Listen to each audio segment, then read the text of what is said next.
La rainette et le roitelet. Entre mer et marais, entre dunes et forêts, il est un beau pays, terre des Bretignolais.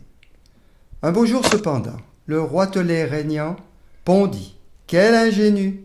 Une idée saugrenue. À tous et à tout prix, et quel qu'en soit l'argent, un projet insensé imposé il voulut.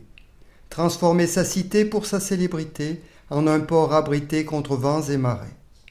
Pour le réaliser, le croyez-vous, peu cher, il voulait entailler dans le cordon du nerf, pratiquer sans respect une large ouverture, décorant dame nature d'une belle échancrure. Ayant vent de l'affaire, dans les roseaux en paix, Miss Rainette, horrifiée, en fut tout accablée. Occupant cette zone de toute éternité, sa population devrait vite décanter. Les remparts naturels, une fois entamés, laisseraient la part belle à des flots déchaînés. S'adressant en ces mots à Sire Roitelet, occupé qu'il était à vouloir son projet. Votre cour, Majesté, n'est pas sans ignorer que mes sœurs et moi-même sommes très affligés. Bien que simple grenouille comptant pour 3 fois rien, nous voulons conserver notre commun bien. Quelque peu bousculé d'être ainsi abordé, Roitelet prit le de haut, l'habitante des marais. D'où provient, batracien, une telle impertinence? Cagouilles et grenouilles ne comptent dans ma balance. Souverain des rochers, je veux un donjon, une capitainerie qui portera mon nom. Votre requête est vaine tant elle est dérisoire, face à ce grand projet qui sera ma victoire. Un port pour gens aisés fera les jours plus beaux, pour tous ceux possédant les moyens d'un anneau. Cette histoire doit s'écrire, j'en serai le garant, même si à vos dépens, toute cette affaire s'entend. Rainette et ses grenouilles s'en furent chercher refuge, sûres de trouver écoute auprès de Dame Vigie. Prodiguant ses conseils et se faisant bon juge, elle donna son avis et s'exprima ainsi. Pondu par Roitelet, ce projet bien ancré fait l'objet d'une enquête et de notre suivi. Même si l'oiseau s'entête pour son égaux projet, nous souhaitons son rejet pour un éco-projet.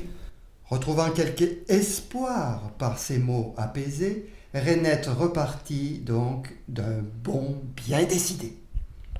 Tu sais bien, Roitelet, que ton projet portuaire, pour les gens alentours, sera projet mortuaire. À ces paroles sages, Roitelet prit ombrage. Il eut peur d'un naufrage et reprit avec rage. Le sort en est jeté, je ferai ma jetée, et vise pour mon succès un projet ratifié.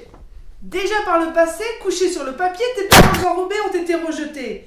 Les 1700 feuillets de ton essai nouveau n'ont de changer c'est gros que la taille des mots. De toutes les manœuvres dont tu tapisses ton œuvre, nous en ferons la preuve, elles ne sont que couleuvres. Nous voulons simplement nous faire défenseurs de belles dames nature pour les vies ultérieures.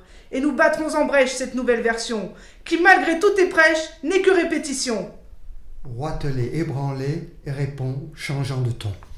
Si de béton je veux recouvrir cet estran, c'est pour, convenez-en, le bien de mes enfants.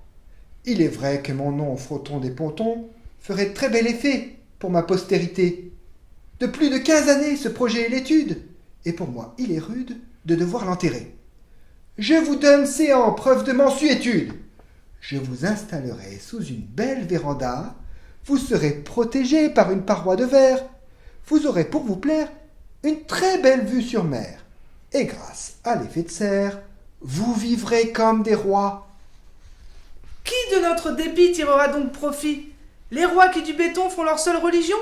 Il en résultera une grande scission. Même toi ne pourras faire longtemps diversion, et ton électorat te donnera permission en te donnant la quille aux prochaines élections.